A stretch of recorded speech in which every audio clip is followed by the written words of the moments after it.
Hello and welcome to week 3. In today's video, we're going to be talking about how to dine out, how to control your cravings, and last, how to overcome fear food. So let's get started. The dining out experience doesn't have to be stressful. A lot of times when people enter into their health and fitness journey, they think that they can't eat out and stay on track, which is the furthest from truth.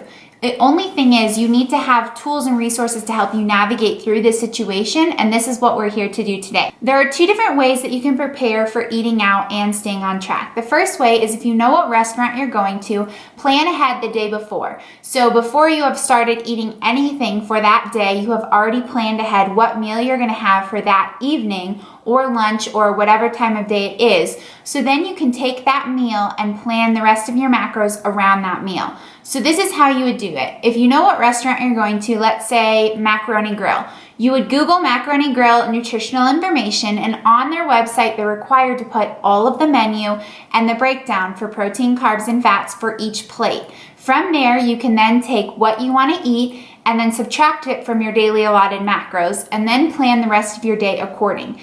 When dining out, there's also another scenario that comes up a lot, and that is you are eating at a place that doesn't have the nutritional information on the website. Maybe it's a local place, or maybe they just don't have the nutritional information on the internet yet. So in those cases, we suggest that you use your hands. Yes. So that means portion control and guesstimating your macros through the use of your hands. So what we recommend in these situations is for protein, your protein for women would be in open palms. So it would be the size of your open palm. For men, it would be 2 open palms for your protein. For vegetables for women, it would be a closed fist. So the size of a closed fist for your vegetables. Men, it would be 2.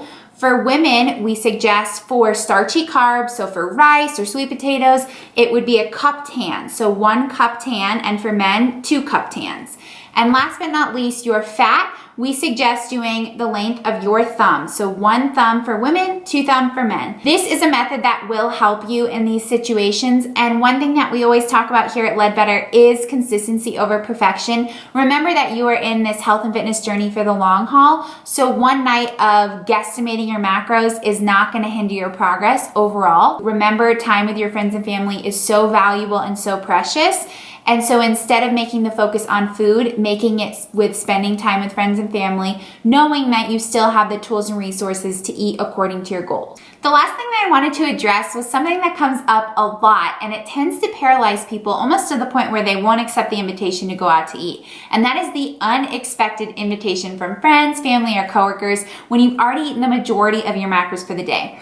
In these situations, the number one thing to know is that you are in control of the outcome of the situation.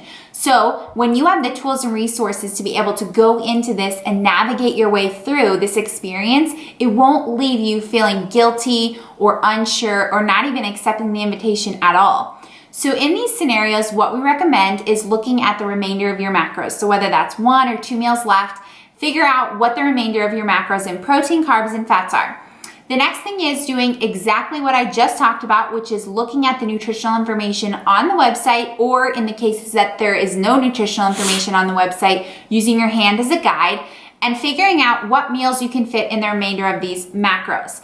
Typically in these situations, it's important to know that a lot of times the meals will be lighter, and maybe you need to split them in half and use that meal for the next day as well to be able to fit that into your daily allotted macros. It's so important that you do not make food the entire focus of this, because you are in control of the outcome of this situation, and ultimately spending time with loved ones is the most important thing.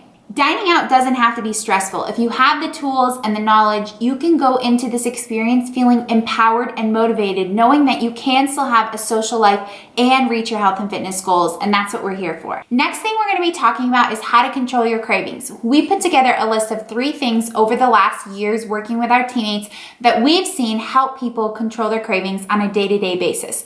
The first thing is, when meal planning, it's important to note that we recommend eating every 2 to 4 hours. This will help prevent you from overeating. And the second thing is, when you are meal planning, it's important to fill your day with about 80 to 90% nutrient dense foods, leaving 10 to 20% 20% of the remainder of your day and your macros on non-nutrient dense foods.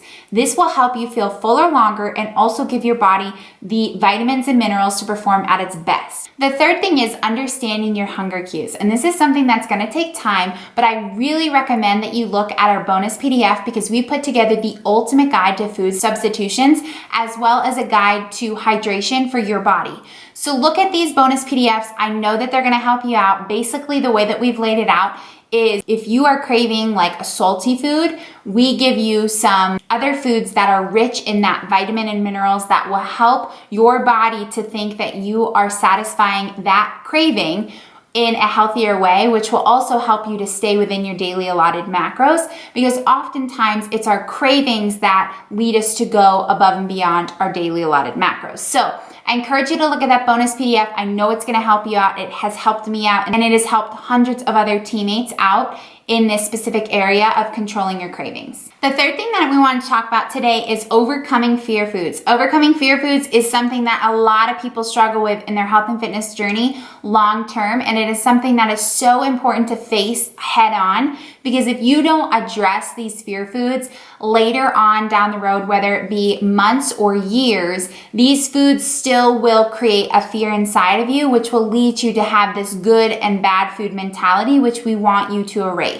I have personally struggled with fear foods when I first came into my health and fitness journey, and I am so grateful that I took the steps needed to overcome these fear foods, because now I know moving forward months and years from now, these foods will no longer control any emotion that I have. We are here to help you overcome your fear foods, whether it be pizza, ice cream, Pop-Tarts, whatever it is.